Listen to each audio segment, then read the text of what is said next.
Well, hello, everybody. Welcome into Braylon Lee's virtual tour live right here on YouTube. So glad to have you here with us on today, y'all. This morning was crazy, was it not? It was a little cray this morning because we had a strawberry letter subject. I didn't know my life was going to be a strawberry letter. It was a wonderful time had by all. Let me get this intro down, cause y'all, woo, that was a that was a live letter, wasn't it? So I watched part two of the reunion, and we got some things to talk about.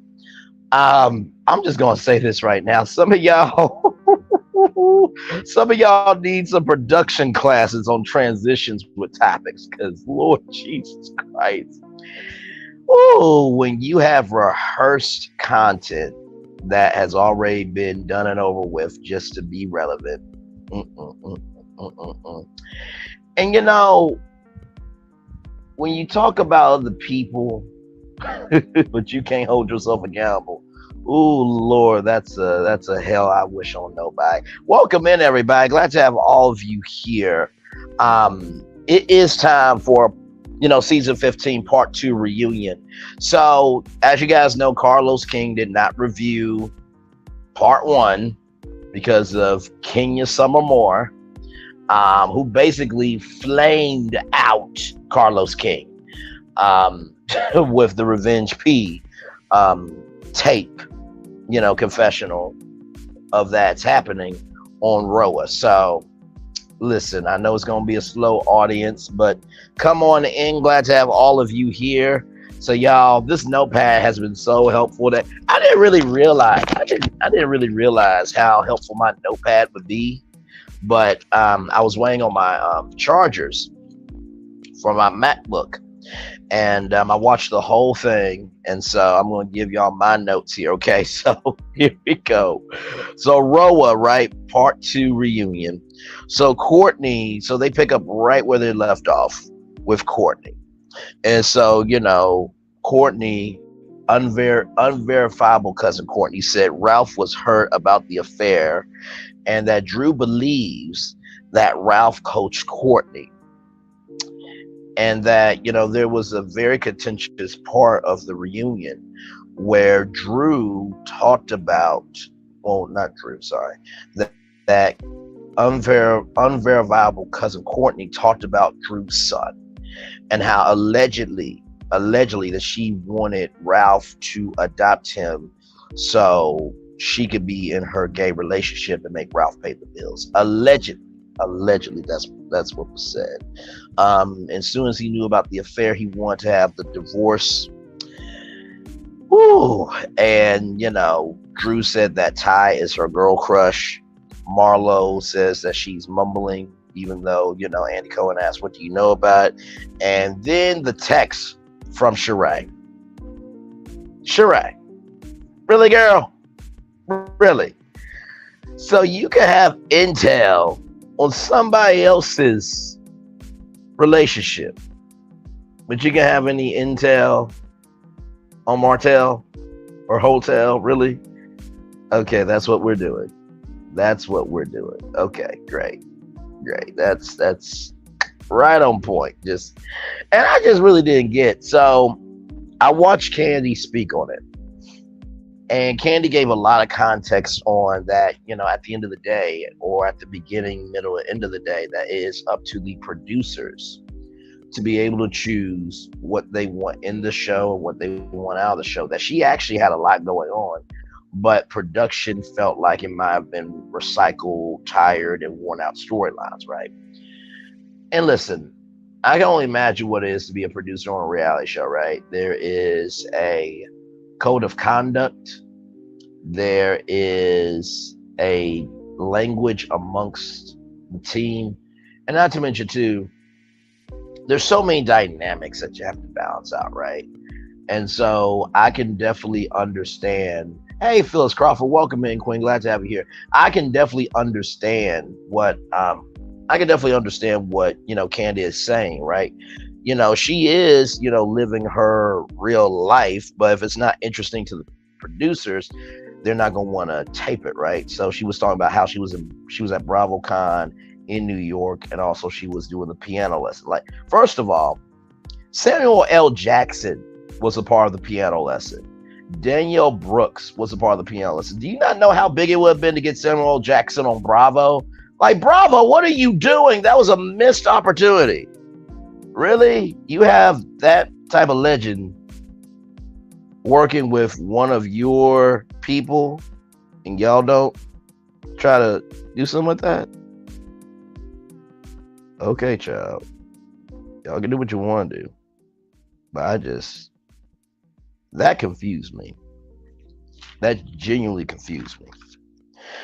So we get into the text from Sheree, right? And at the end of the day, I don't get Sheree. I really don't. Like, you got onto you got onto you know you got onto Candy about Tax Boutique, and in the speak on it, she actually wore one of the dresses. I gotta say, the dress was dressing. It was a very nice dress. Okay, it was a very nice dress. But yeah, I just didn't get why Sheree need to pull those texts out, because for one, somebody had to give you the text messages, because allegedly she lives in a gated community, so you gotta get past the gate code.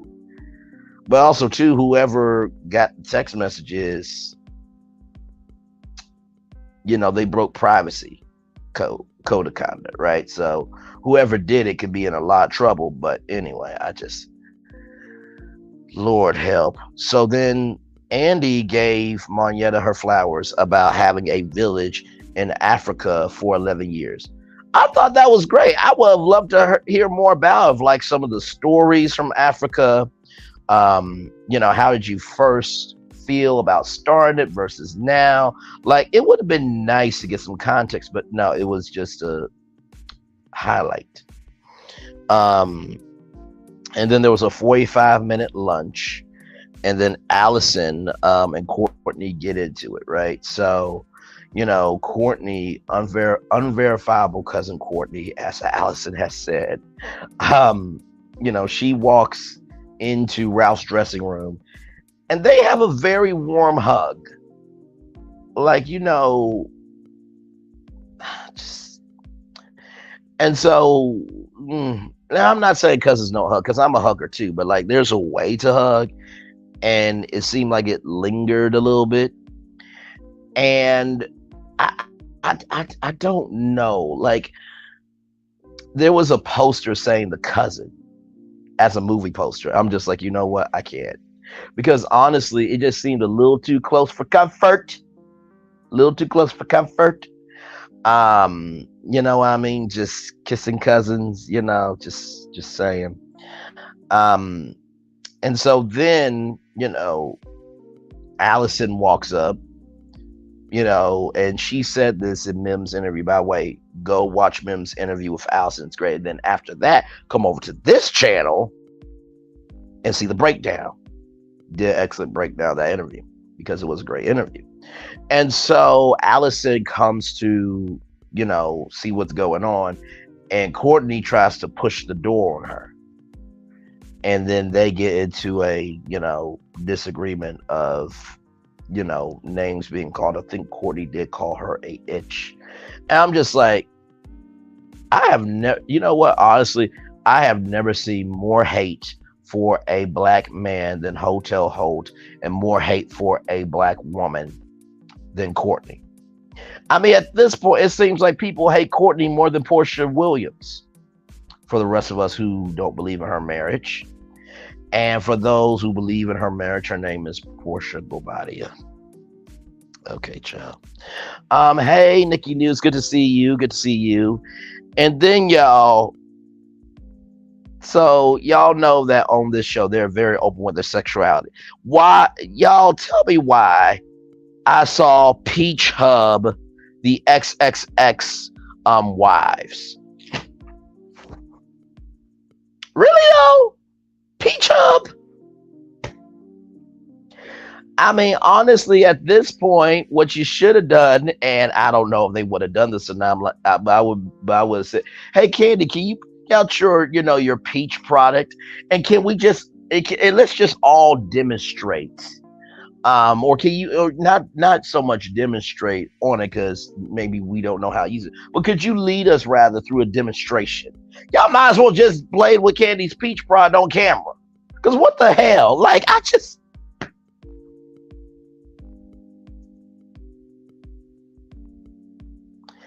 listen.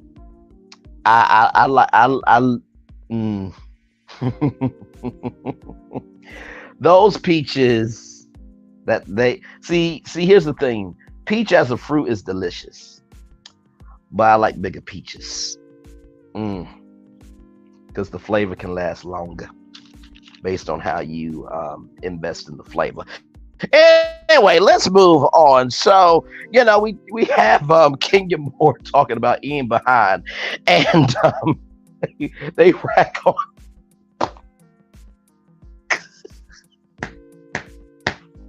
they rag on.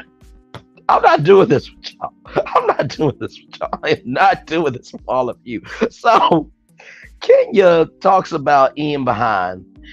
And so they rag on her for that. And it was a viewer question saying, why is Kenya being ganged up on? This is 2020 or 2023, right? Child. Ever since 2020, it's been everything since everything. But this is 2023. And you know what? To be honest with y'all, I really did feel like that was a reach, right? Because for those of you who do not know, there's a show called well, listen. I mean, Candy has a peach product. You know, Kenya eating cake. I mean, peach jam might have been used. I'm just saying. I don't know. Everything's alleged, in my opinion, for entertainment purposes only. Okay. So, listen.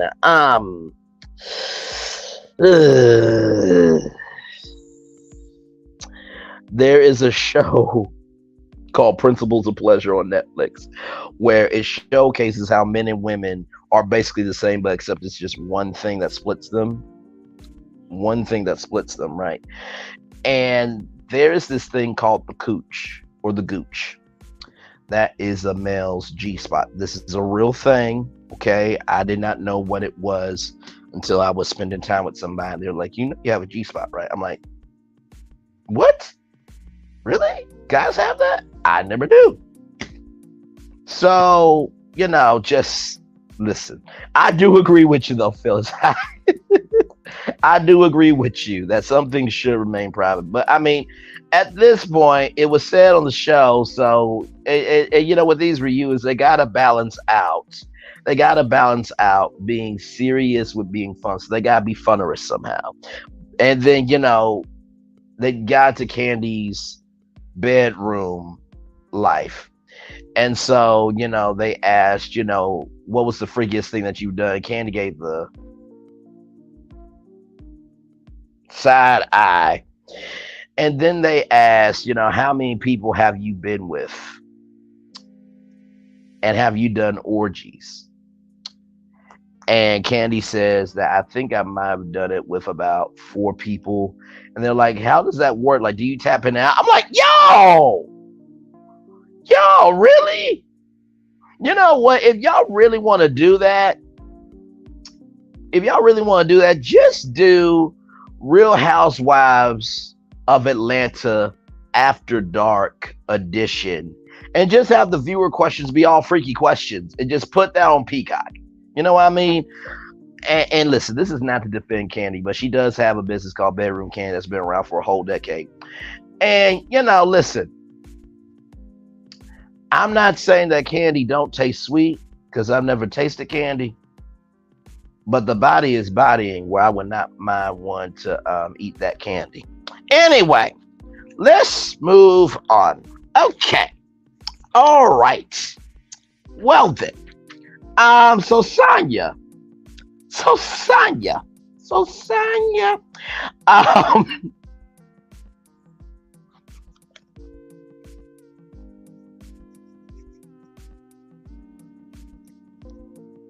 I'm I'm not doing this with y'all. I'm not doing this with y'all. I am so not doing this with y'all.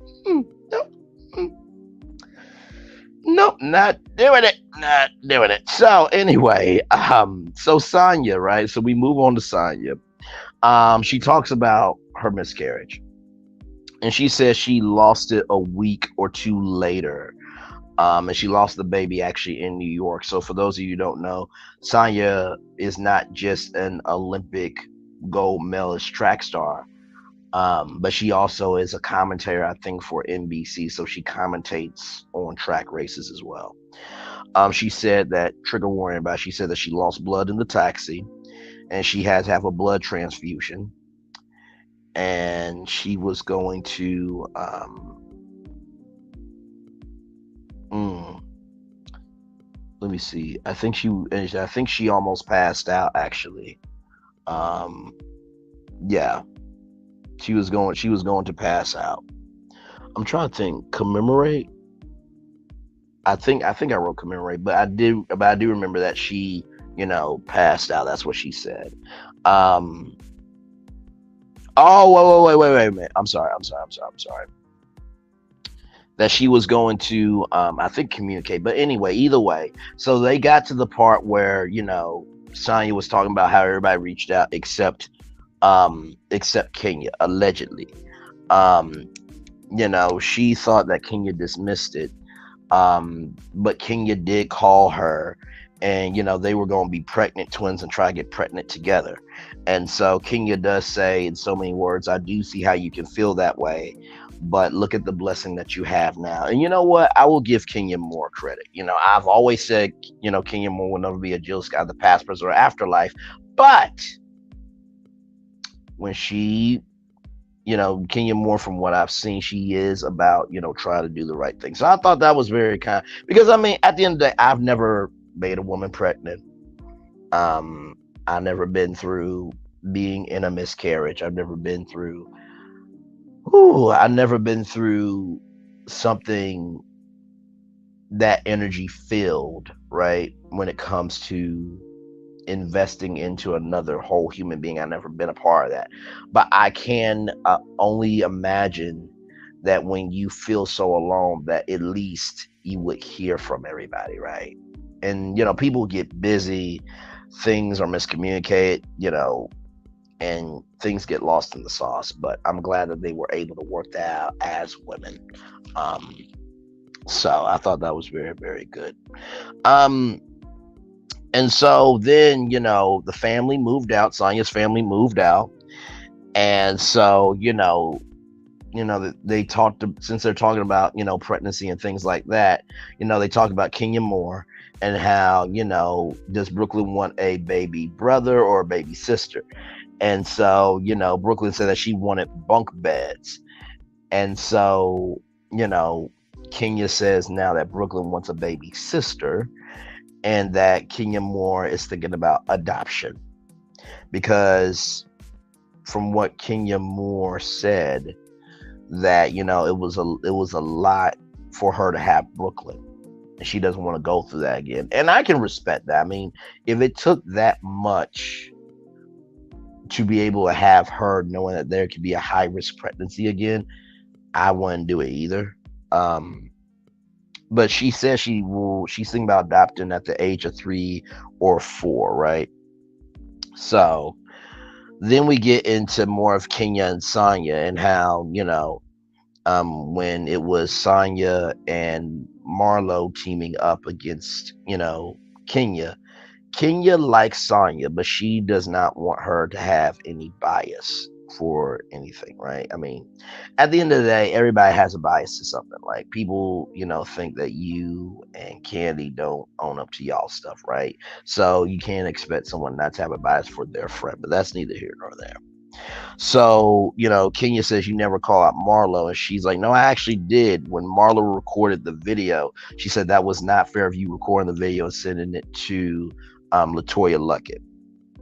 And so, Sonya says to Kenya that, I don't know how you are off camera, but on camera, it seems like you're very cold and calculated. You do things that are good on camera. but when you get off camera, it seems like you just don't care. And this kind of came to a head because it was like a charity event about, about somebody not paying for something. And so this is what I have to say on that, right? At the end of the day, regardless if you, in what it was like a charity auction, I guess, where you raise the paddle, say, 100, 200, 300. At the end of the day, what this breaks down to is communication, right? And exactly, Phyllis, you can like who you like, but don't condone evilness. I totally agree with that. I absolutely totally agree with that, right? Because like I said, there's people I can't stand, there's people that y'all can't stand, there's people that we can't stand, but that doesn't mean I don't want the best for them, right? I just don't want you to eat at my table. So when it came to the charity auction thing, my thing is this. Some people, and I didn't watch the season, but I'm just gleaming from what I saw. Not everybody wants to showcase their charity in public. Some people may say, okay, hey, listen, can you just do that for me? I don't want to bid. I just want to do that. And charity is different depending on the person. And so whether she paid or not, as long as something was given, what's the argument for? To me, that's just my take. So then we get to Candy, right? And Candy is saying, questions asked to Candy. Why do you have a podcast hating on your cast members? When it's not fair of them to make fun of you or to hate on you. And then Candy said, I'm just giving them what they gave me. Carry on. I'm like, oh, wow. She didn't miss for a thing. And then, y'all, there was a viewer question from somebody named Sheree, Sandy Springs, Georgia. Now, I don't know if Sheree lives in Sandy Springs, Georgia, but it was interesting because, y'all, listen to the question, okay? Listen to the question. It says, do you think you should step down from being on Roa? You bring nothing personal of your life to the show. You don't show up for the girls. And so I'm just like, wait a minute. I know good to damn well that they did not take a viewer question, and that viewer was Sheree Whitfield on the couch. Like, I know they didn't do that. Now there's somebody else named Sheree, okay, but like, really though, I just thought, okay, I thought that was quite interesting. Quite interesting. And so, Candy gets into her, accolades of, she's the longest running housewife, and that if anybody knows about taking breaks, it would be Sheree. Because she was fired. And so Sheree said, well, they do have to bring me back because sometimes y'all are a little y'all are a little lackluster. That's what she says. They're lackluster, but yet you were in a whole fake relationship that nobody believed in from the start. Okay, Sheree. Okay. So she says that she's been asked back more times than she actually has come back. I'm just like, I guess, like, all right. I mean, did that bring any money to anybody's pocket? No. So I'm like, okay. So we get to Marlo Hampton, right? And I was proud of Andy for asking this question. You know what I mean? Because they showcased where Marlo. Sorry, I'm going to have to turn on my fan real quick here because sorry, y'all. So we get to Marlo Hampton, right? And they showcase when. Hang on, let me see if I can turn this down. They showcase when her and Candy had a conversation at her house about her nephew, passing away, and that they hugged, right? And so, Candy was like, I don't know why you are bringing this up now. to be mean, hateful, and to rag on me. And so, Andy's like, so what brought this up? What made this a issue? And so, Marlo gave the story of, well, 2 years ago, my nephew passed away where, he worked at her restaurant. And so when Candy was like, we hugged, we actually had an emotional moment at the house. And Marlo said that she wanted more. Marlo, Mar to the low. Marco Polo. I'm gonna need you to look at your own self in the mirror, Marlo, because I'm just on the outside looking in. To bring up something from 2 years ago, to be mean to somebody, and to use your nephew as a storyline when he's no longer here, that was classless. That was trash, and that was disgusting.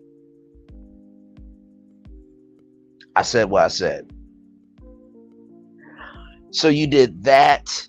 You yelled at Drew Sidora, my nephew passed away, my nephew passed away, my nephew passed away. Like, you were upset about language being used. You were upset about language being used. Meanwhile, everybody's got to accept your language. And then you kicked the door of Kenya Moore with Brooklyn in the room, saying, Summer, really? Really? And you think that's okay? You really think that's okay? That was not the move. I'm sorry, that was not the move. That was not the move. So you expect everybody to give you sympathy, everybody give you empathy, everybody to give you grace, but yet you can't give it though? Okay, Marla. And honestly, like the fact that, and they say that it's only going to be 3 housewives to come back. They say it's going to be, Candy Burris, Kenya Moore, Sheree Whitfield. I think honestly it should be Drew Sidora, because there's more to that story that I really would like to see. But I saw an interview with that Grape Juice, which is a black blog, and she did an exclusive interview there where she said she doesn't know if she's going to come back, because this season was a lie, and there needs to be a lot of conversations had, a lot of healing that needs to be forgiven, a lot of apologies made. So Drew may not come back allegedly from that Grape Juice interview. You can find that on the That Grape Juice YouTube channel, right? So if Drew doesn't want to come back, and this is where I'm about, how my ramble becomes greatness, give me time. There is a whole boy on a whole nother show that has a revenge P tape out and about that he caused that to his ex-wife, and he still has a job. And you doing everything you did this season, you still allegedly have a peach?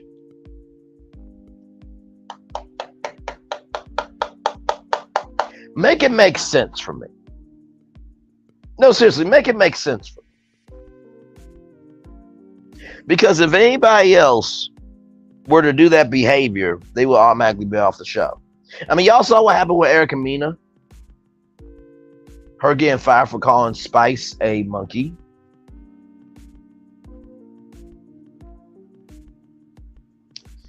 I'm going to need the networks to explain how in the world are y'all allowing y'all cast members to get away with this behavior, but knowing if it was any one of us, it would be over in our regular schmegular life. I need y'all to make that make sense for me. So what happened was, after that, right? Then a couple of days later, Marlo texted Candy about being on Cameo for her to get a bag. And that was in a few days of the funeral. And so Candy says that, Marlo, out of everybody, you hold me to such a standard where I can't move, right? but yet you're friends with Sonya, but yet you didn't rag on Sheba Shrek. I thought that was a very good point. Because my thing is this: if you're going to talk about everybody, have the same energy. Seriously, that's why I truly think have the same energy. Have the exact same energy for everybody, right? So I thought that was a very valid point. I thought that was a very valid point. So I think that is it for Marlo. Now, y'all, we get to Ralph. I'm just gonna show y'all my notes. That's all Ralph. That's all of Ralph. There was so much. So with Ralph, Drew and Ralph are still living together. Child, I don't know how I could do that. I really don't. How in the world can I live with somebody that has gaslit me, coached their unverifiable cousin, and not to mention do everything that he did and still live with him? Okay, I mean, I get the kids, but child, in the words of Dr. Phil, kids rather come from a broken home than live in one, but okay. So, when Ralph comes out, Drew does not want to say nothing. I mean, she does not want to say a word. She's like, and King is like, Drew, come on, just, and it was, I mean, I could cut the tension with a plastic knife for birthday cake. I mean, it was that bad. It was that bad. I mean, just, so apparently in Drew's music video, there was one of the producers oiling Ralph down. And so, Drew came out with another prop. And so Drew came out with a peach and said, give that to Ralph since that's what he wants. And I'm just like, really though? Really though? Wow. Okay. And then Andy's like, I don't know where you're getting this from. I still have my plum that I am not done eating. It's very delicious. And then took another bite. I'm like, Andy, really, bruh? Really? Okay. Okay, sure. Sure, that's what we're going with. So, Drew and Ralph are allegedly in mediation, and they have not told the kids that they are separating. And my thing is this, with all the emotionality that was in part 2, right? If you are that upset, why aren't y'all separated? Because at this point, it seems like mediation to me is just like a placeholder. And you're in a constant state of a yo-yo. And I don't think that's fair to the kids. I really don't. Far be it from me to tell somebody what to do about their life. But I just, no. That was just, no. That scene was horrible. He doesn't have any love. He doesn't love Drew at all. Never, ever, in my opinion. I agree with that. I really do. And so, Drew said that she protected Ralph and hasn't said everything. And Drew said that he has chosen other women over Drew Sidora.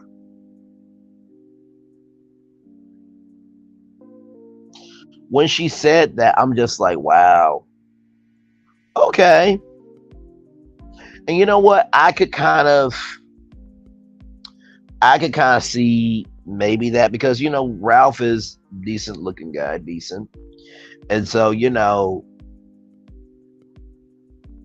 if you have decent looks and you know how to put yourself together in the package, you can pretty much move the way you want to.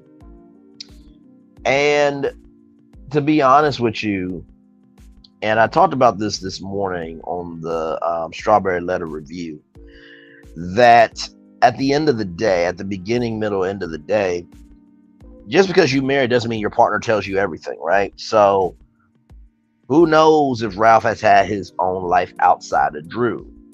And so for you to do what you do, not recognizing her emotions, but yet you want to be recognized and have a pass for all that you do. That was just unfair to me. And so Drew's assistant told Ralph that Drew had a relationship with Ty. And there were many people that said that on the set that happened, right? And you know what should have happened, honestly, at that point, if that is true, that assistant should have been out on the set with Ralph. I mean, usually part 2 is when the men come out anyway.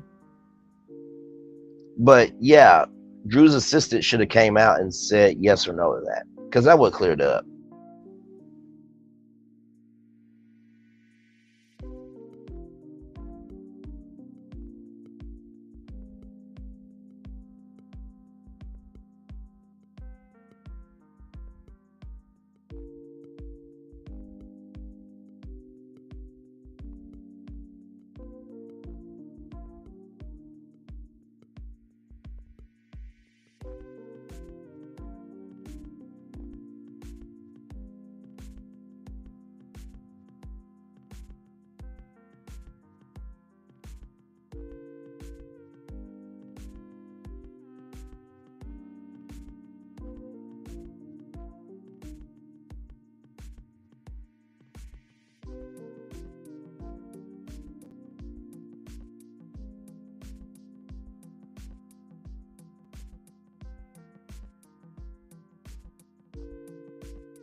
All right, y'all, I'm back. I figured that was what was going to happen, but it's all good. I am back. Thank y'all for being here. So we're on the part where right now we're talking about the text message that Drew Sidora had with Ralph, and the text message was of a woman, and the text message said, "Bring me that dick." And so what Ralph said was, that's a catfish, because that person texted Drew also, and that that Ralph did not respond. And the biggest reason why Ralph was there was because he wanted to be able to clear his name up, because he thought that what Drew Sidora was saying was very slanderous to his character, trying to ruin his name for social capital where he wouldn't be able to create any financial capital. So there was a part of this where Ralph auditioned for a show called Black Magic Mike.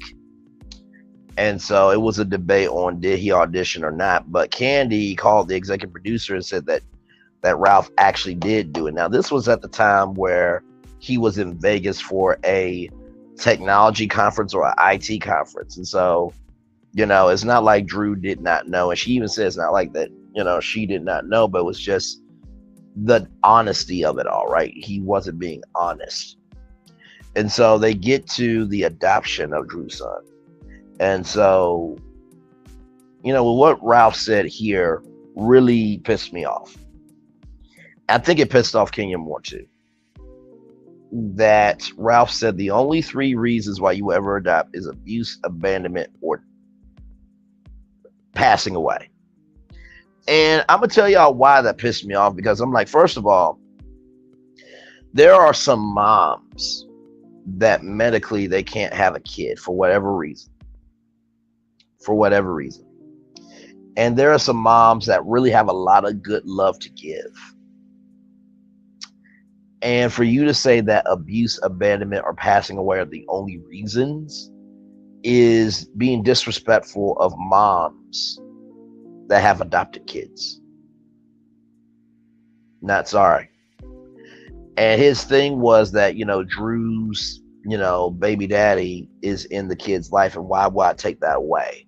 I will give you 0.01% of credit on that, because that's what you're supposed to do. But like, to say that the only 3 reasons why someone should adopt was abandonment, abuse, or passing away, that was not the move. That was not the move. There's a lot of kids that come from broken homes that Sometimes we just need the right person to believe in us. I have a mom and dad, or I have a mom and two dads, and they raised me up very well. But if somebody wanted to adopt me and they were a good person and they wanted to give me a life, I'm not going to assume just because I'm adopted that was because of one of those three. So yeah, that pissed me off. And I think that pissed off a lot of people, especially kids who are adopted, who are in good homes. That was not the move, bro. Not the move at all. And so basically, one of the things that, a question that was asked by Andy was, do y'all feel like there's any chance of reconciliation? And, Drew said that I gave you all of my 30s and you disrespected me every year. And you always say, F your feelings.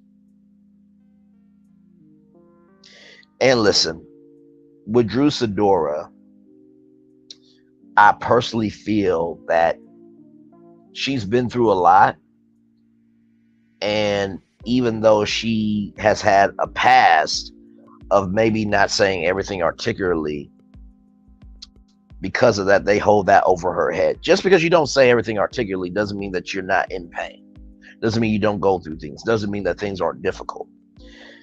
And so I felt in that moment with Drew Sidora about that, I felt like that was true.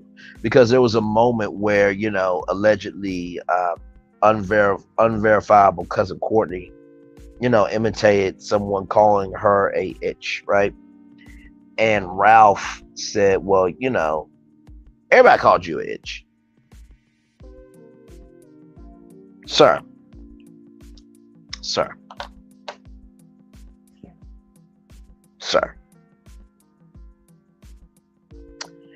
I'm going to be real with you. I don't know. Forget black women right now. I don't know of any woman that would have put up with that statement out of your mouth. I don't know of not one. And I mean people that I even mean people that they watch Magic Mike and have a whole show with themselves, of themselves, and by themselves. I don't know of not one woman that would have put up with that. Everybody calls you a itch. Really, dog? I hate to do this, but if somebody were to say to your sister, everybody called, if your brother-in-law said to your sister, everybody calls you an itch. If somebody said that to your mama, that everybody calls you an itch. Somebody said about your niece, your cousin, your co-worker. Would you have the same energy? Would you have the same damn energy? That's all I need to know. Would you have the same energy? Because I'm really am getting tired of some of y'all being able to say some stuff, and when a real question gets asked, y'all got nothing to say. Because I had to rewatch it. I'm like, did he just say that everybody calls you an itch? If somebody were to say that to your daughter, would you have the same energy as a father?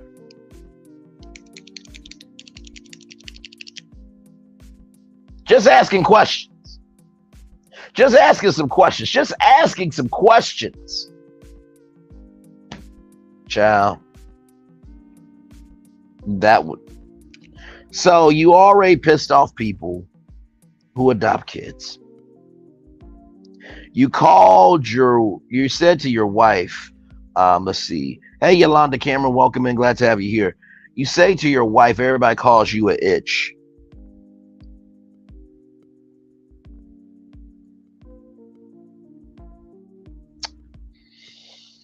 Ooh, okay.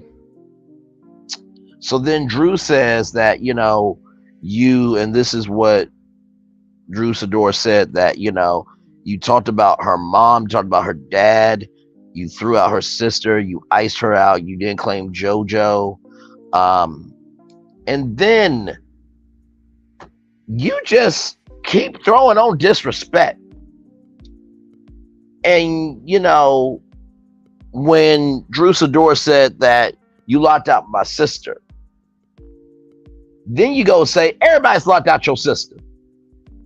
Sir, Ralph, come here, come here. I'm gonna try to do this what Steve Harvey did. Shut your stupid ass up. What you say that for? What in the hell is your dumb ass saying? You know what? Let me see if I can pull up the clip. Because I'm not doing it any justice. I'm not. Y'all give me a moment.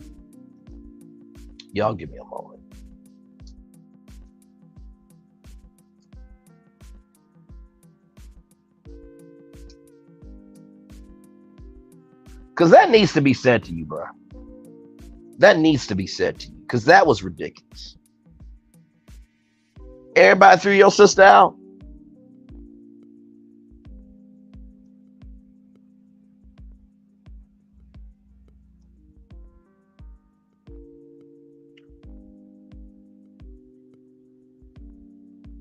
Y'all give me a moment. Hang on. I'm going to turn the volume up on this. Because this needs to be said to you. This needs to be said. Y'all give me a moment. Because I want to make sure that it's loud enough.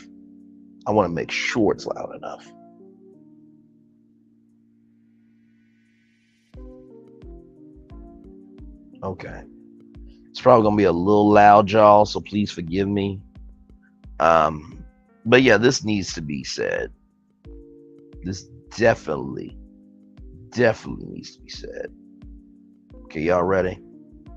Let me get the volume up. Okay. All right. What? Listen, come here. Shut your stupid ass.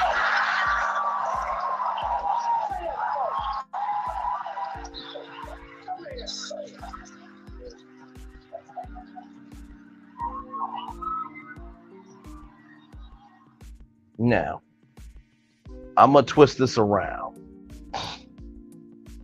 Okay. Hang on, y'all. 1 second. I'm going to twist this around. Okay. I'm going to put on full screen. Okay. Y'all can see it? Okay. Ralph, this is to you, good sir. What? Listen, come here.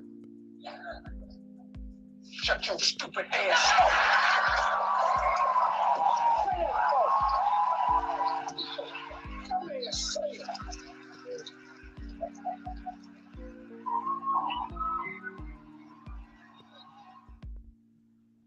That's to you, good sir. That's to you.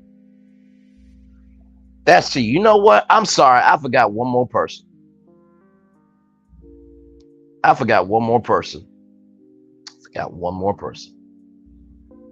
Martell, come here. No, come here. Friend of mine want to talk to you. Martell, this for you. What? Listen, come here. Shut your stupid ass.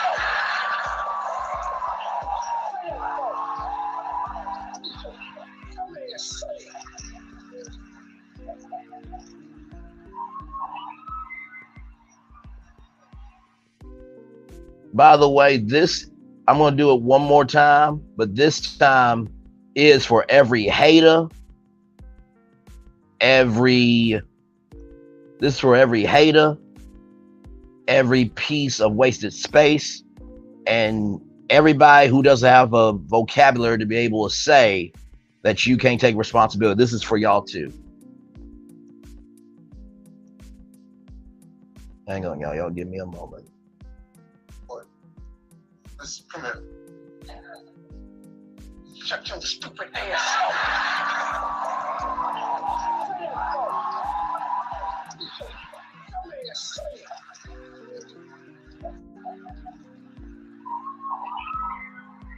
So I just, I think everybody got their slaps today, and I'm gonna play it one more time, just one more time, because you know what? Honestly, I know Steve did not bring this clip up, But you know what? This is what Steve really wanted to do to everybody on social media, talking about him and this whole situation.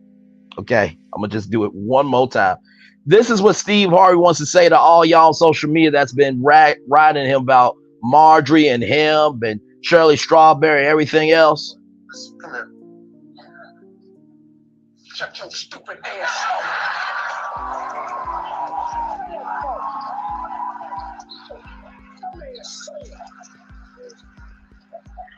Okay, I think we're good. Everybody got their slaps. Look, y'all know the prayer in shut. Y'all know the prayer list, the sick and shut in list. Do we need a slap list? Do we need a slap list? Y'all put down who y'all want to be socially slapped, and I'll just bring that clip up if they need to be slapped. I just felt like that was just need to be played because, child, it needs to be done. Anyway, let's get back to this damn review. So here's the thing. Ralph says that he does support Drew always. And Andy says something that I'm like, oh my God, Andy really does pay attention. Andy says, well, that support doesn't come across on camera when, you're saying that, everyone calls you an itch, or you make Ike and Tina Turner jokes. And then Kenya Moore has her moments, right? She has her moments of wisdom. They're few and far in between, but she does have her moments. Okay, let me stop. I'm sorry, y'all. I'm sorry. No, for real. Let me stop. For Kenya Moore to have went through what she has went through with her mom, and for her to be where she is with that beautiful baby girl, she's a legend. For getting to this point in her life and finding joy, I will say that. But there are other people who rag on her, so don't get mad at me, okay? And you know what? Kenya seems cool. It's just, you know what it is? We only know what we know from the cameras. But from what I have heard through these streets of social media, that Kenya Moore is actually a really kind person, from what I hear. But she says that, that situation was on when Drew Sidora walked off.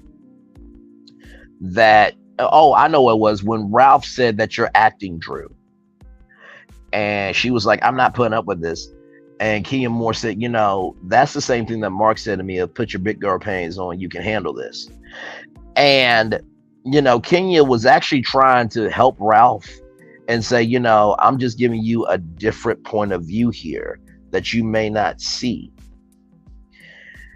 And I thought that was very mature, very wise. And also, I thought it was very admirable that you wanted to help, right? And so then Ralph said, how many years have you been married? And so it was only 2 years. And so she was like, why does that matter? And Ralph she said, well, it does, because, if you haven't really been in something, if you haven't been in our situation, you shouldn't be speaking on in so many words. I'm just like, dude, like you know what? There's no way you can reconcile with that. I'm sorry. There's no way you can reconcile with that. There's no way. There's absolutely no. There's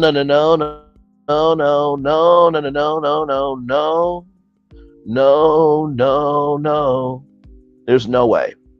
There's no way you can reconcile with that. I'm just like, dude, right now, you have no room to talk, bruh.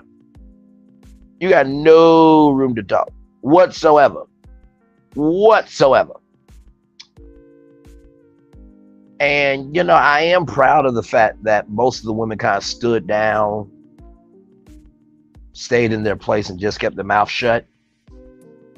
And I'm glad unverifiable cousin Courtney wasn't out there, because, child, I feel like, I honestly feel like Drew would have went ham on that set, um, on Courtney if she was out there saying, "Yes, Ralph, I agree. I feel like she would have went off on Courtney." And you know what? It is sad that no other woman really. It really is sad that no other woman spoke up for Drew, except Kenya. Um, and you know what? Listen, I feel y'all on that, but also I don't feel y'all. And I'll say this, right? I feel y'all because somebody should have said something, but also too, at the end of the day, like Ralph would have took that, twisted it, right? So it's like damned if you do, damned if you don't. And whew, that was a lot, man. I mean, you just like, dude, you. I mean, honestly, dude, like I just. I'm like at this point, like yo, dating life is over, bruh. I don't know if any woman that's gonna want to date you, bro, after that reunion. I'm not sorry to say that either. Who's gonna want to date somebody that moves out the bedroom and doesn't tell their wife? Who's gonna date somebody that you know tells their woman that everyone calls you a itch? Who are you? Who's gonna date you after you tell a woman that her advice has no value to you when she's trying to be helpful? Who is going to date you when you say the only three reasons why a kid should be adoptive is abuse, abandonment, or passing away? Who is going to date you when you said everybody locked out your sister? Who's going to date you after that, bro? Really? In my opinion, maybe being on the show added to their issues, but I think they had problems prior to the show with spouse going out of town and not telling your wife is a no-no. Absolutely. Absolutely. Like, let's just say that, I was going out of town, right? Let's just say I'm in my media career and,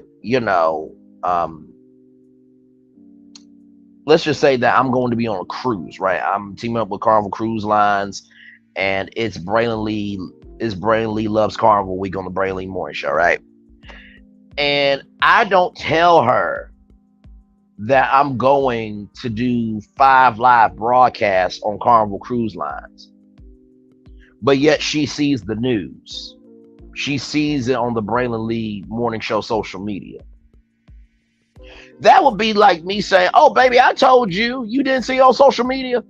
That's not the same as telling my wife that I'm heading out of town. She don't care what it is, whether it's a live broadcast or me making a deal or me going to see my family. And it's not really about having control over you. That's called accountability. That's called accountability. So no, I'm going to tell my wife where I'm going. That just doesn't fly with me. And I will also expect her to tell me where she's going. So that way, at least my mind can be at rest. But not everybody raised the same. Everybody's raised the same. So y'all, then we get to Throw Us Away. And Drew did not want to sing the song. And so, Sonya, and shout out to Sonya because she did go check on Drew. So the two people that did give a care about Drew right then and there were Kenya Moore and Sonya Richards Ross. Okay. So, she did not want to sing the song. And then, Drew was singing the song like this. Is she that good? You know what I mean? And Andy's face was like, ugh. And before that, though, Andy's like, I've never been on the couch before. This is different. This is fun. And so I think Andy had a black moment of what the hell is this? So when he was like, so she's singing this to him.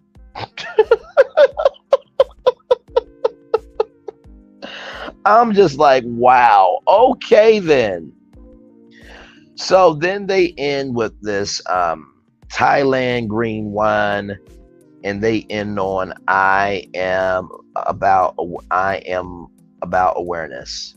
And y'all, that's the end. Like, y'all, when I said the feelings have feelings, this reunion was sour. Hashtag Sour Patch Kids. You know how they say first they're sour, then they sweet. There was nothing sweet about this at all. There was nothing sweet about this at all. Um, and you know what? I have to say this. I feel like this reunion for the viewers, they're gonna say for the viewers it was a good reunion, right? It was a good reunion. For the consumers of the show, they're gonna feel like it's sugar honey iced tea because they consume the show in every facet, in every capacity, right? And so I truly do believe that, I think everybody is glad the season's over with.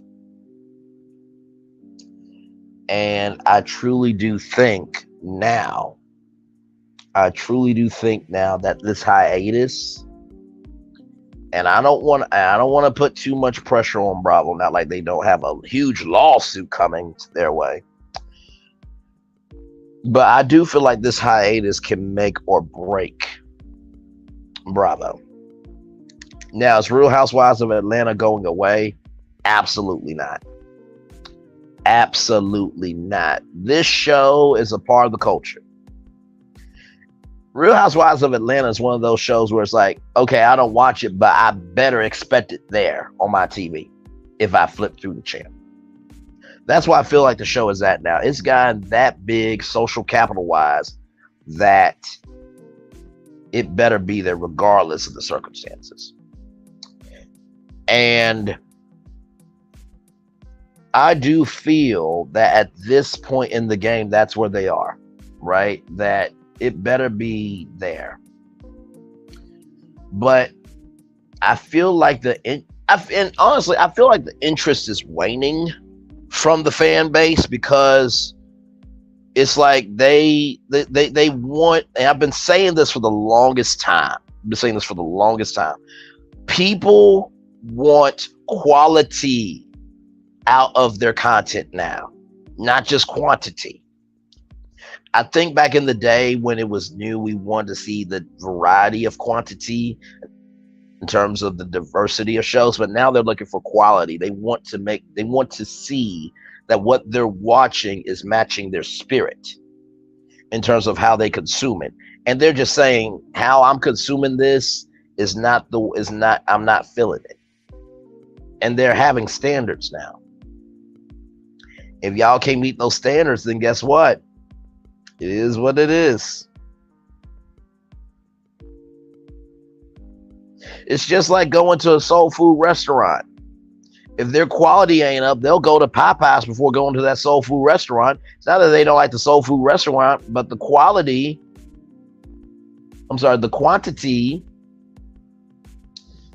is not giving. The quantity is turning people off because they're like, how can you have all these choices, but the quality in each product that you're serving me at the soul food buffet is ish? And people are not here for that. They're not. They're absolutely not. So I do think the show will be fine. I do.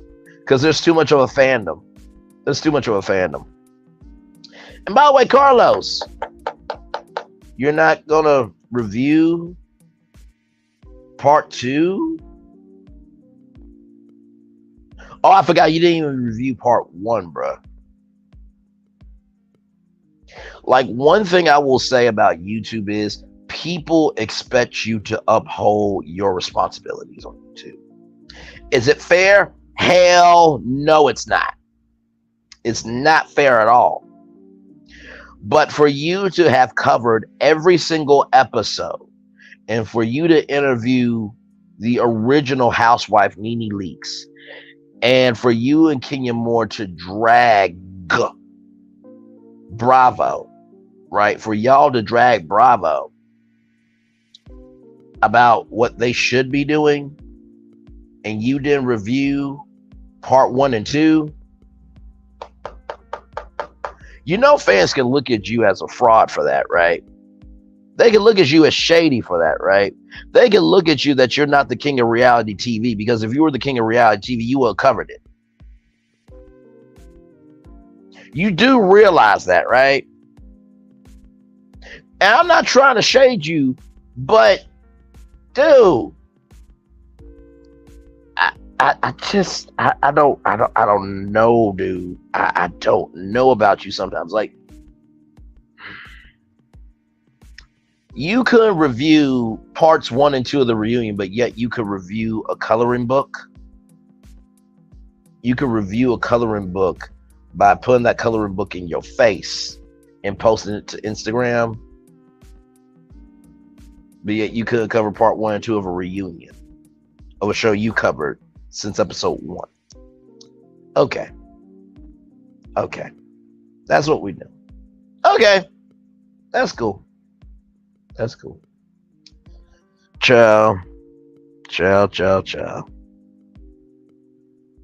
4 people in the building. Like, comment, share, subscribe. Thank you all for being here. I appreciate all of you.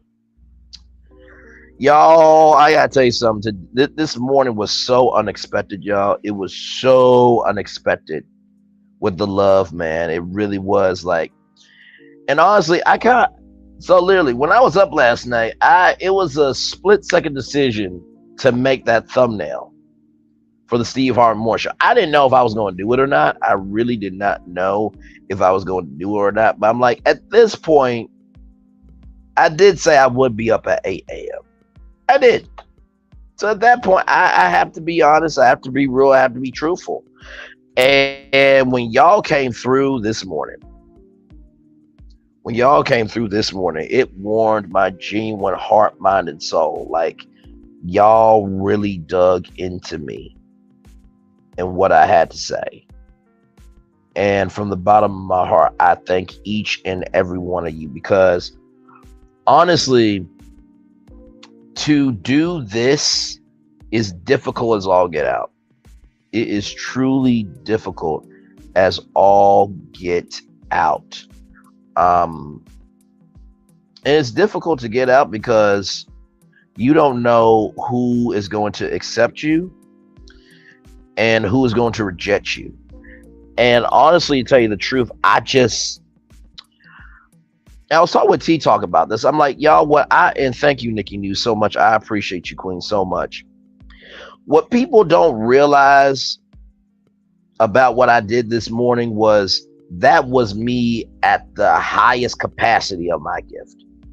I'm gonna say it again. That was me at the highest capacity of my gift, because I had to balance out. Never been through anything that traumatic, that impactful, and that overwhelming in my life, to balance out this soul of a media show that everybody listens to, while also giving grace, context, and conjecture, having enough emotionality, but finding enough funny in it, and to be able to give that to y'all live. That was not easy at all. Do you hear me? Was not easy at all. And y'all, I was literally like writing down my notes this morning, like literally, like just it was just so much. Like, I'll show the receipts again.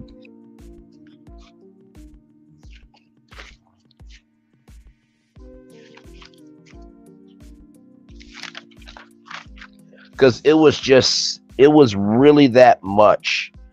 And listen, I've seen some people go live today. I haven't been by, everybody's live today.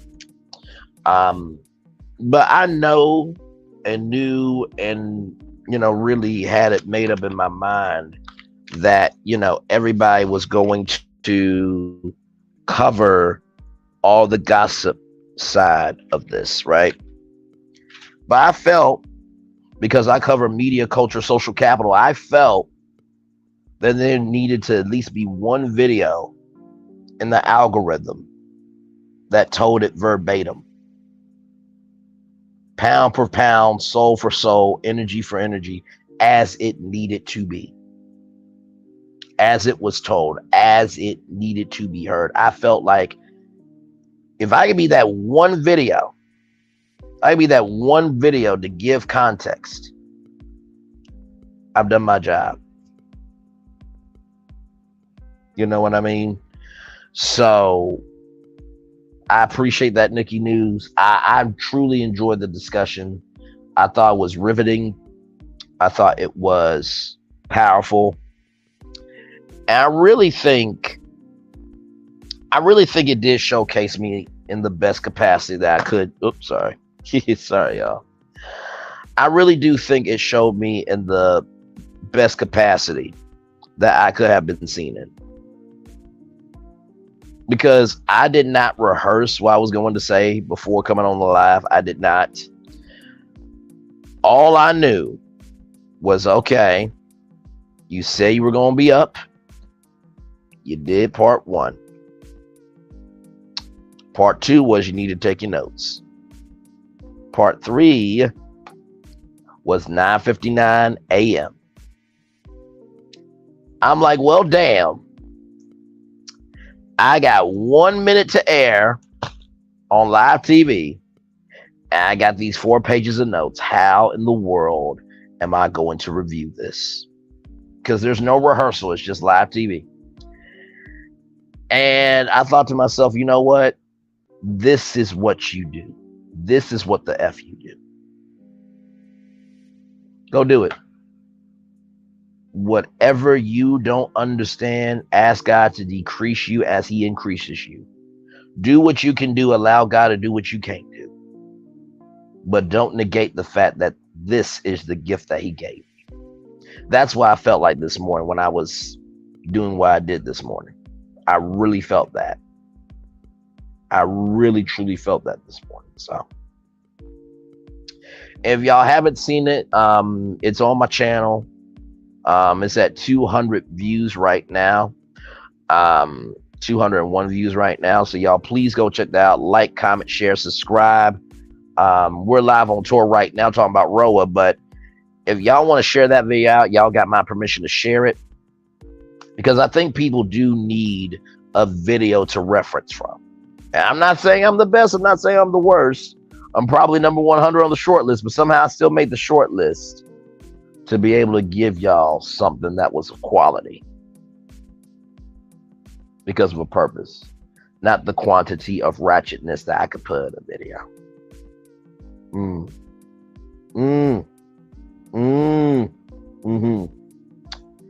Yeah, that was a powerful conversation this morning.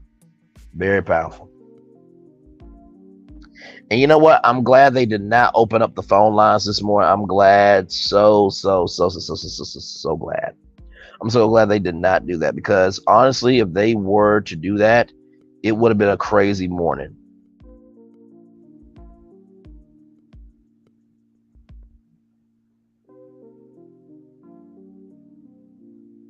Yeah, it would have been a crazy morning if they were to do that. So I'm glad they did not do that. So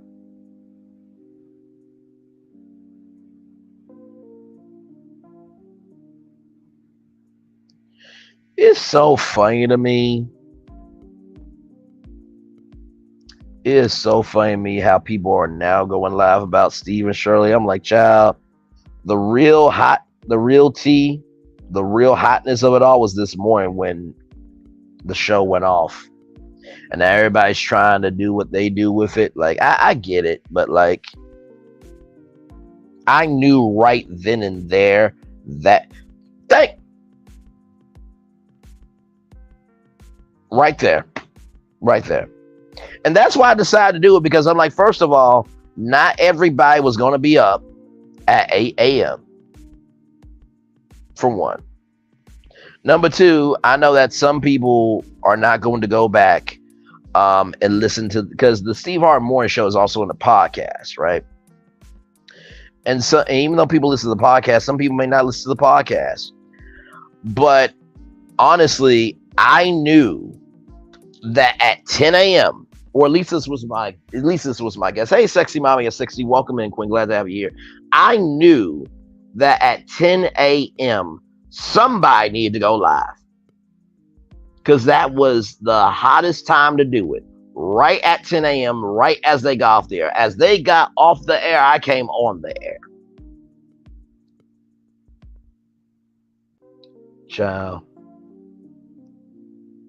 And everybody wants to go live about it. Okay, that's cute. Y'all want to go live now in the evening.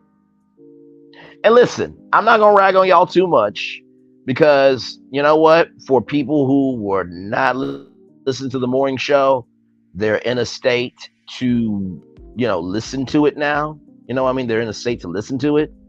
But the morning was definitely enough for sure.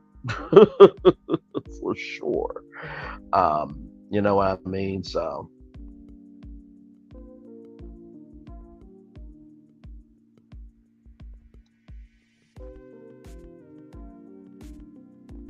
yes, indeed.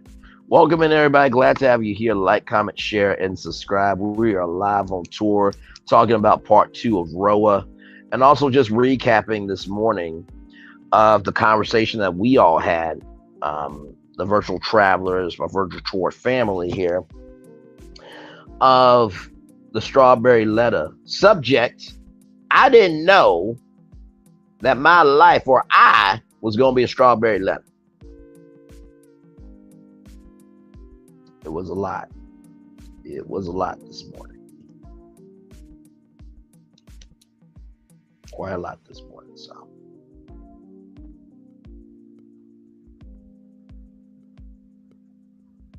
oh, wait a minute.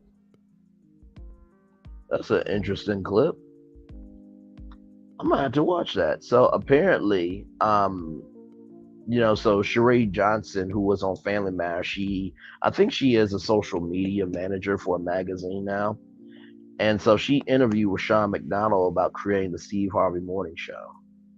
You know what? I'm gonna play it.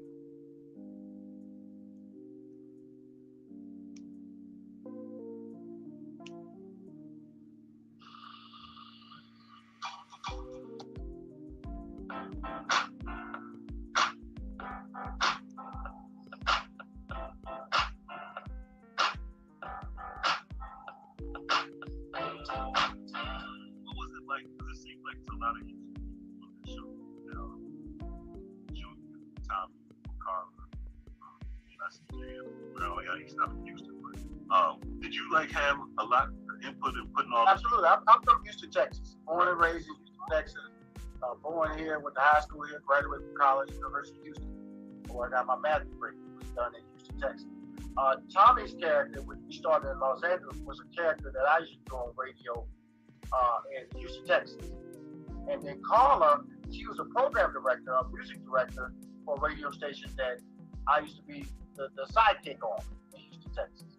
And so in 2005, we got an opportunity to do syndication after we left our contract with Name 2.3 The Beat and didn't have another contract, by the way. We just went out on faith and planning that this was going to be a bigger opportunity because I always felt that Steve was bigger than LA. I always felt that his brand spoke to more people. This is Rashawn McDonald speaking, y'all. Which proved to be true. And so Carla came on board as my music director, and I eventually moved as an on-air talent. And Tommy came on as his play nephew, and we played off that he was his real nephew for comedy effect. But we all know now that nephew Tommy is Steve Harvey, not really. I didn't know that until you just said it. That was the whole premise. That was the whole premise of how we did the show. Was that have a kid that was uncontrollable that Steve had the answer to, but knew he couldn't find it. So that was thinking your hard family, you cry with family, okay? And that was the whole premise of the character. You're stupid, but you can't find him because guess what? You gotta call mama. You call mama, that's a different conversation. Yep. So when did you? Because you guys did the Hoodie Awards, yes, and so you guys were like on top, and then you had the opportunity to go to LA for do the show, and then that's when you stopped managing, right? Well, I stopped managing Steve Harvey in 2016 because of the fact that I wanted to define my legacy. Uh, you know, I looked up and realized that Steve Harvey had a. I didn't. I built a brand where he was host of This Universe. He was hosting Little Big Shots. He had a talk show, a syndicated radio show. He had Family Feud syndicated, Family Feud, Lord hell. celebrity version, Showtime at the Apollo. Oh yeah, I forgot about Showtime at the Apollo. The revival sitting on back Fox. there going, collecting one check. And so I felt that I wanted to talk about some things. And that's why, and believe me, when I left my relationship with Steve Harvey, I didn't really have a plan. I just knew that I had to make a plan and figure this out. And so I left with a lot of celebrity status tied to him, but it was not tied to me. And so my platform of Money Making Conversations, which is about entrepreneurship and entertainment, allows me to grow my brand, and there's a lot of people grow my brand, and also to establish a voice of who I am and what I actually represent is knowledge and information that I give away for free on my podcast and on my YouTube channel to individuals. And I've just been amazed at the amount of celebrities and people I don't know or didn't know, I do know, have done my show and continue to enjoy the show.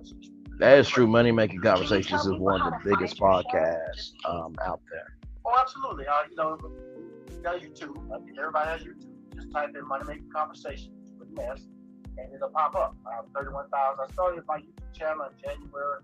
I currently have 31,000 subscribers on my YouTube channel. I have my social media. I have almost 800,000 Facebook followers at Rashawn McDonald. I have a fan club with almost 90,000. Well, over 90,000 fan club followers. Well, look at there. That's awesome. Every Friday morning at 9 a.m.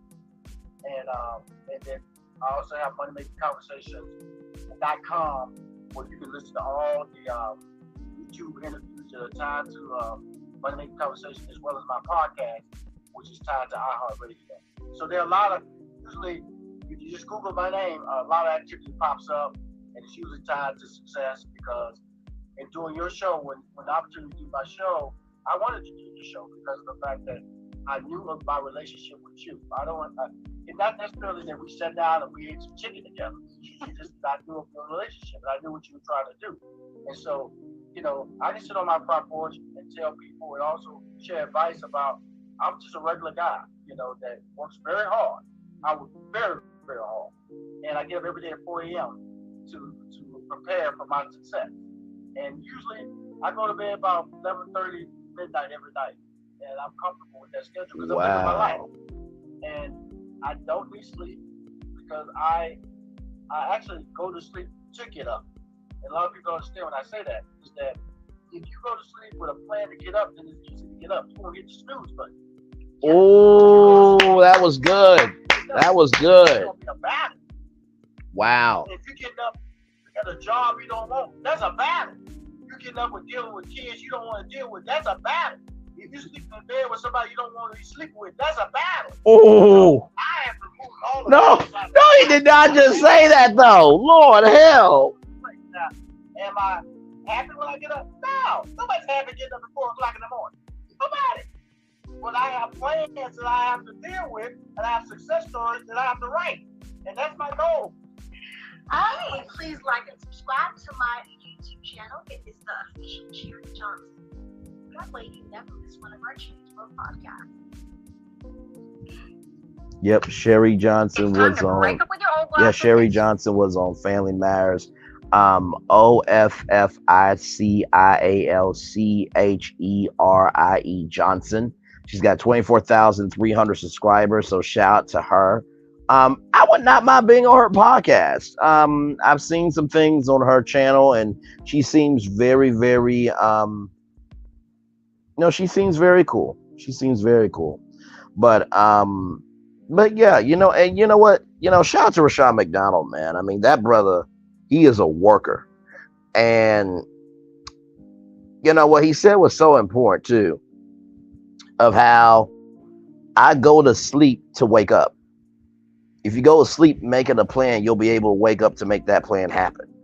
And I thought that was so so important to be able to understand that how you think determines how you move, and how you move determines the blessings that come your way and the blessings that you're able to give. Because I said to my friends, the career I want, I'm probably am going to have 12-hour days. Braylon morning show, Braylon talk show, probably game show, speaking engagements, podcasts, interviews. I know I'm gonna be booked, productive, and blessed. Do you hear me? Hey, Justine, welcome in. Glad to have you here, Queen. But yeah, I know my day's gonna be 12-hour days. Like I literally was talking with somebody because we have a coffee shop in my town, and I was just getting my order. I was like, you know what? I'm gonna need my own doctor. I'm gonna need my own sleep specialist. Um, I'm gonna need my own personal team because I'm doing 12, 14-hour days. I'm gonna have to do a checkup at least once a month because I know how I'm gonna hustle, right? Um, but also too, how you hustle also depends on what you take on, what you accept, what you're willing to be responsible for, right? And then of course my obligations to my wife of, in the words of, Candy Burris with her peach pride, to be able to eat her peach 3 to 4 times a week. That's a obligation that I must fulfill. So with that being said, and also beyond that, just making her smile, making her happy, bringing out the best in her and my kids, and getting to bless my life for what it is.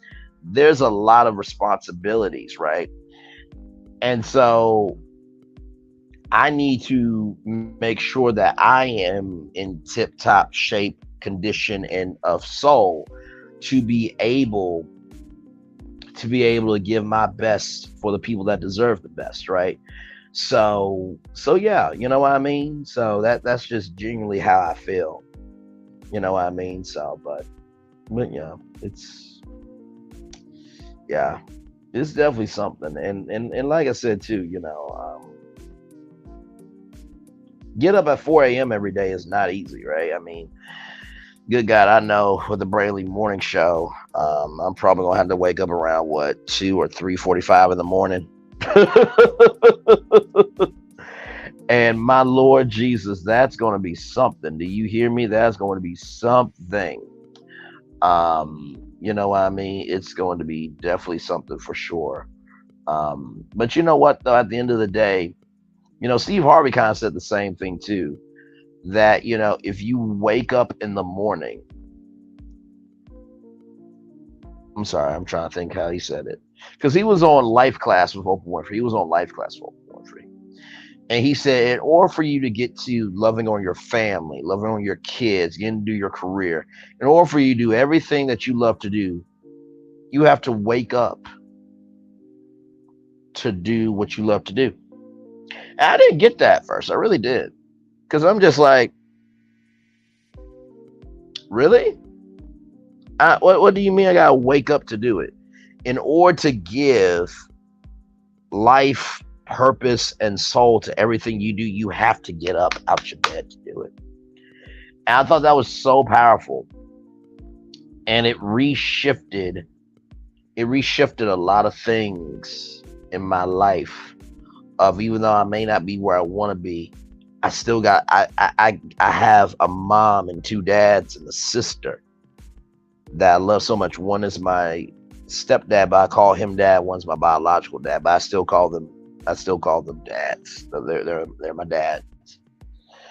And in order for me to love on them, in order for me to be able to hustle on these opportunities, in order for me to be able to do anything and everything in my life, I have to wake up and be grateful to do it. You know what I mean? So that's how I truly, truly feel. So if you feel like life is getting you down, what's your thinking like? I really do mean that. What is your thinking like? Because if your thinking's off, how you give is going to be off. You know what I mean? So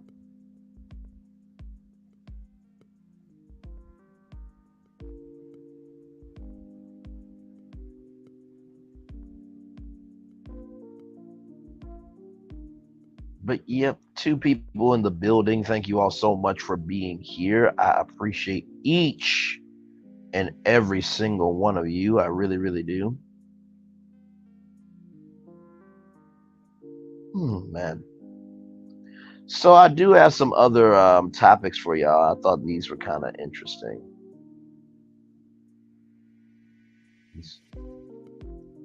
So we talked about housewives, right? Y'all, I saw this story on TMZ. Y'all, why is everything said out loud? Not everything, but why are most things said out loud? Why are most things said out loud? So I'm gonna give y'all this story, okay? I really want y'all genuine take on this because when I saw this, I'm just like, this is no way. No, it's all Linda is all good, Queen. I look, everybody is live right now. Look, I was gonna go live at 7, but then I moved it back to 6. So it is all good. You know what I mean? I love you. I value. I appreciate you, Linda Gamble. Linda Gamble's a real MVP for sure. She is supportive. She is loving. She is kind, and she is everything in between for sure. So y'all, and by the way, if you guys still want to talk about Roa, let me know. Just type in Roa. We'll go back to Roa. If you guys want to talk about the strawberry letter, we can do that as well. So it is all good with me. So Abby Lee Miller from Dance Moms says, and I quote, "I am into high school football players," and catches flack online. So Abby Lee Miller went on a bizarre tangent claiming she's got a thing for high school football players in an interview that's raising plenty of eyebrows online.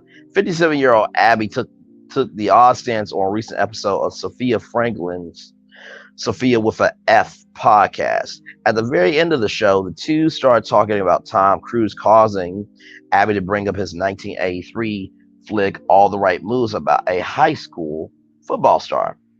Abby said those guys are her downfall, claiming she's still into high school dudes today. Already a little odd, but Sophia knows that she's more into the coaches. Would be a great place to drop the conversation, right? Well, Abby doubles down.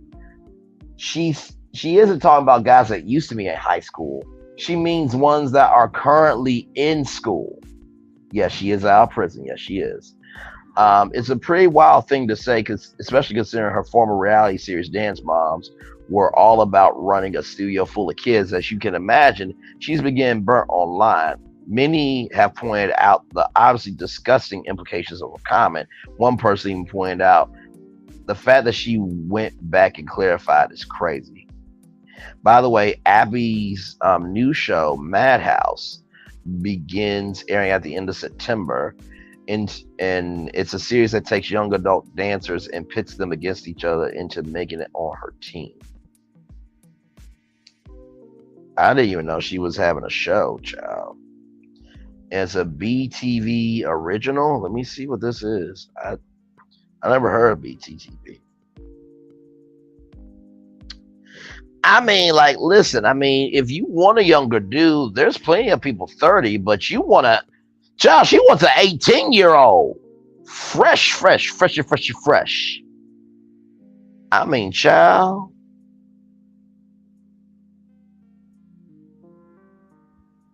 And she's in her wheelchair still, Lord Jesus. She's in her wheelchair.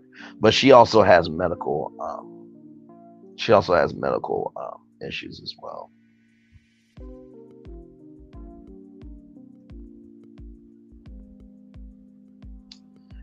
So it's called It's Brandon TV. I never heard of It's Brandon TV. Let me go online right now, which I am online, but let's see what It's Brandon TV is about. She wants an 18-year-old child. Okay, so Brandon TV is this. Welcome to the new era of reality TV. Our team creates across 60 plus new media channels, entertain 100 million subscribers a day, but the movement has only just begun because now our best reality shows will live in one place. So right now there's a early bird annual subscription where it's usually $70.99. But now it is $49.99.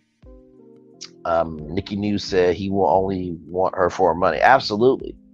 Absolutely. On the first 100 subscriptions will receive a limited edition T-shirt delivered right to your front door. Monthly subscriptions will be at $5.99 when we launch on September 29th. Now, I'm going to say something a little controversial. Controversial if you're regular, or controversial if you're Bugetto. Now, everything's hang on, let me find it here. Everything's allegedly, in my opinion, and for entertainment purposes only. If a man were to say that he was into high school cheerleaders, and that man in the podcast said, and I quote, I'm into the coaches. The coaches, let me tell you something, the coaches did back in the day. Let me tell you, they know how to coach the moves. You understand? You can put me in, coach. So cute. If that man went back and clarified and said, no, I like high school cheerleaders that are in school now. Do you not know the hell that dude would be going through right now? And you think because you have white privilege and because you have somehow by the grace of God or whatever you believe in, whatever, that you can sit up here on the World Wide Web and say that you're into high school football players that are in school now. Okay, child. Okay. I just make that make sense for me. I'm sorry. Like, the hell? Because if a dude were to say this about high school cheerleaders, his career would be over. Game, set, match. Game, set, match. Game, set, match.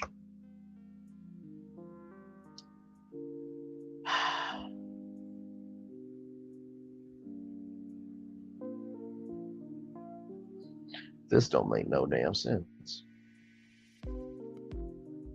And you know what's crazy too? Because this is a new show called Madhouse, imagine if one of those Madhouse dancers is a football player. That's a contestant. Okay, child.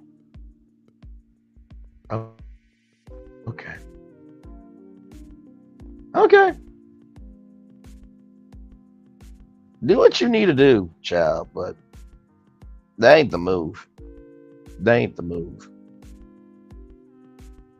Listen, I'm 29, right? I feel personally that my dating bracket is 24 to maybe 36.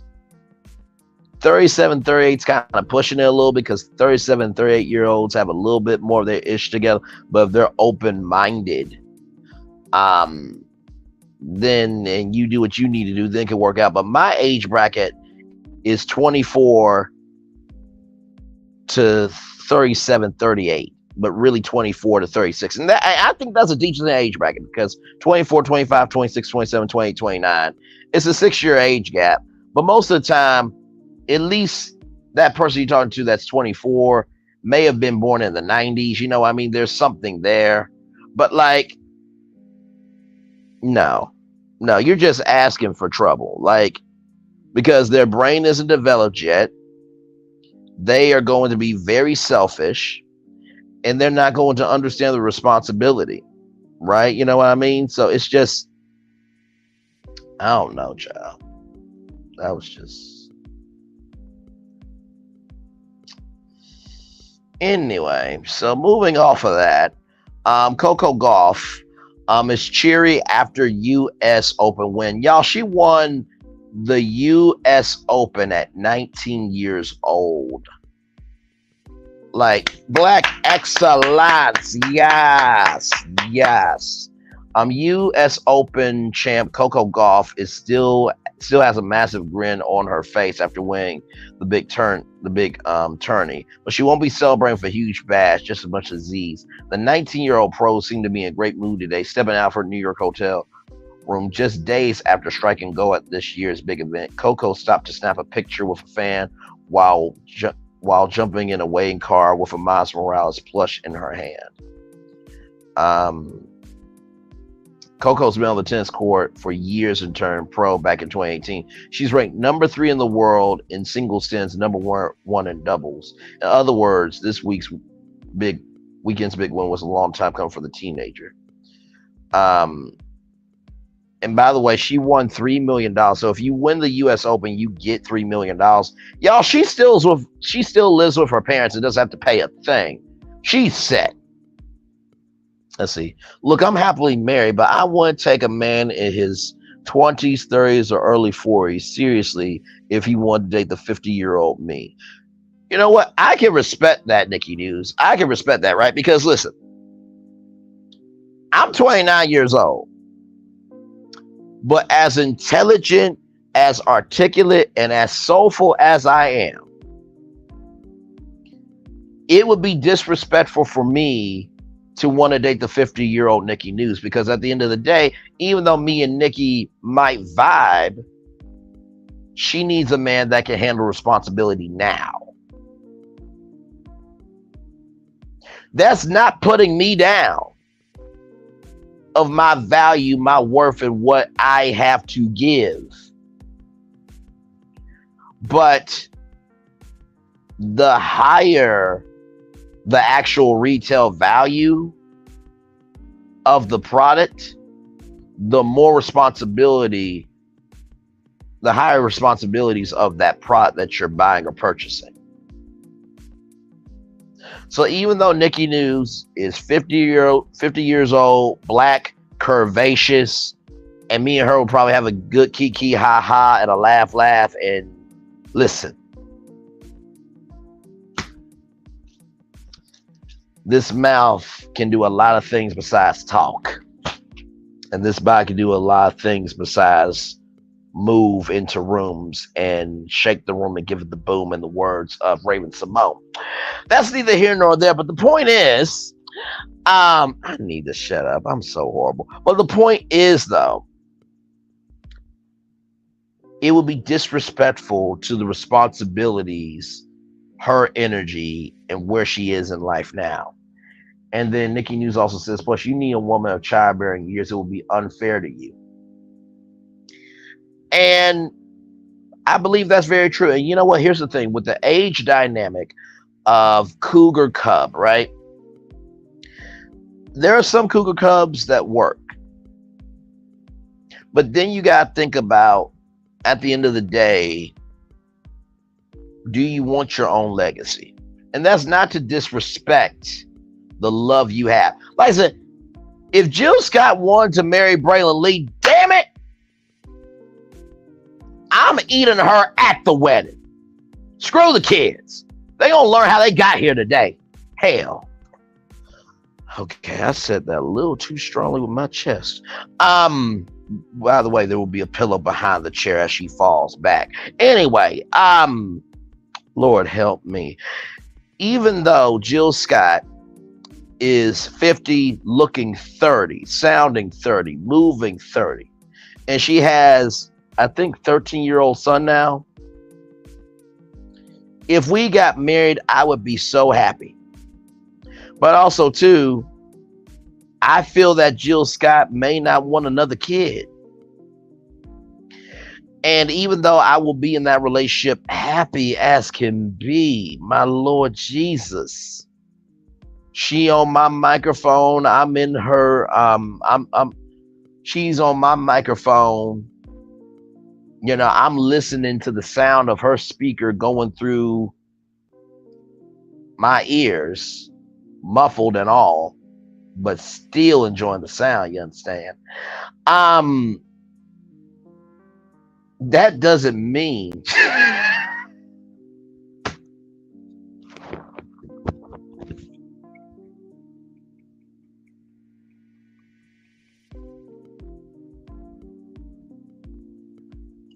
not doing this with you. I am not doing this with you. Even though I would be extremely happy, there would come a point in time where I'm like, man, I know I'm giving all this love to this beautifully gifted, amazing, and just a wonderful young man that I know is going to be a king someday. The fact that I got to be a part of that was amazing. I laughed at my own self. Yes, I did. Yes, I did. Because I know there was no lies detected in what I said. But also, too, I don't have a second chance to live one life. And so, as hard as it would be to leave Jill Scott, and I would be crying my behind off. Man. I will also eventually be at peace with, even though I love Jill Scott, I'll also do want to love my life and put love into my world and what I can give to the world. That's what I was trying to say. I would love to put my love into the love of the people, places, and things that I want to give love to in the world. And that takes some emotional maturity to understand that, recognize that, and embrace that, space of thought. You know what I mean? So, but I will say this though, I feel that if I was in Hollywood old enough and I had my career, I would immediately go get Jill Scott. No question. Now, of course, I'm not going to just say, hey, we're going to get married right now in discussion. But I would claim her. I would let her know that, listen, your music is beyond comprehension. Your soul is not even made for this world. But the fact that you are in this world, I feel like it's only my responsibility to be able to give to you what you deserve. Of how you give to the world, you deserve somebody to give that back to you. And it's my responsibility to take care of that until you go home. Straight up. So I really do feel like me and Jill Scott are soul mates, that our souls are meant to be together, married, and making life. But also to recognize that we were both born for such a time as we were born for. Child, you get it all over here. You get hot topics, you get a therapy session, and child, you get to see a reflection of yourself. Oh, I believe it. I believe it. I absolutely do. Honestly, to tell you the truth, I think Jill Scott could do a residency in Vegas. I really do. And yes, I would be her announcer introducing her every damn night. What it is. What's up with it? What's good? Hell. Or hopefully she has some, Mike Tyson and just maybe want to be taken care of before she gets onto the stage. For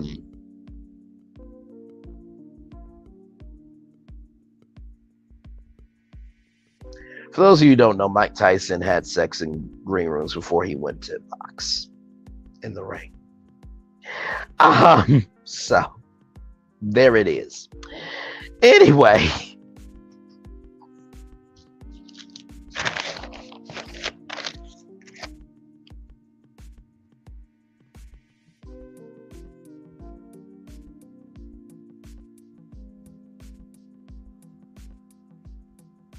There it is. Well, listen. Let me tell you something.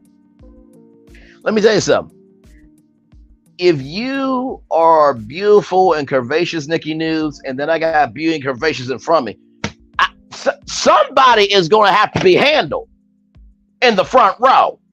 Somebody going to have to be handled. And I don't know what's going on. Listen.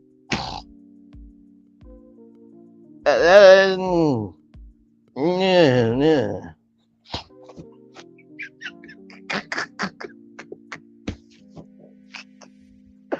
I swear to God.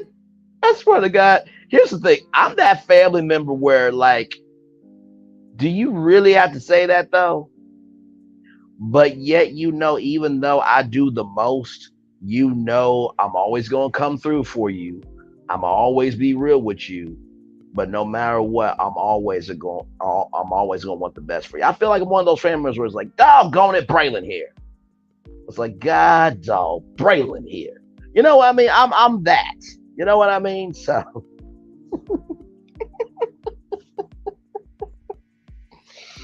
Lord Jesus. Lord help. Lord help. Oh man. Honestly, if I could do a fake reality show where like I'm a scripted character, but then everything I say is unscripted, but based on the character that I'm playing, oh, I would be having an amazing fake reality show right now. Oh my God. Because if I were to say, now listen, you sitting here, Jill Scott's there, one of y'all gotta be handled. On a reality show, you're like, I know good to damn well you did not just say that. But then if there's a dude that's like, hey, you know what, bro, I ain't mad at you. You're right, because one of them gonna have to be handled. I agree with you. You ain't lying. like it's the realism. That's the comedy for me. You understand? But anyway, y'all.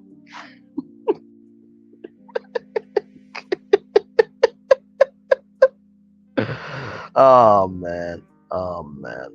Man, oh man. Man, oh man. Oh man, I love going live. I really do.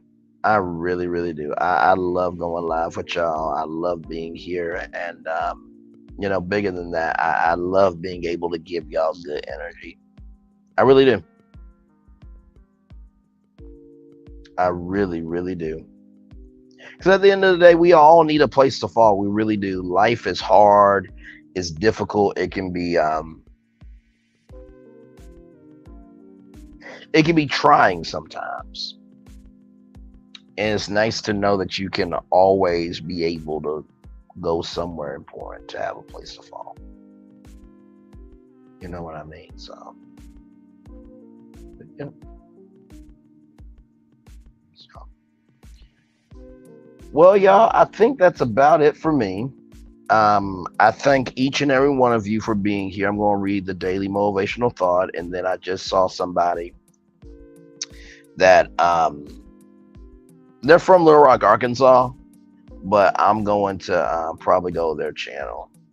But yeah, I just wanted to at least give y'all the daily motivational thought. Oh, that's right. Wait, I said it earlier today. Wait, when did I say it? Anyway. Oh, that's right. That's right. That's right. Okay, I said this morning, but I'll say it again. Monday, September 11th, 2023. Be frustrated. You have plenty of reasons to be frustrated. So go ahead, be frustrated.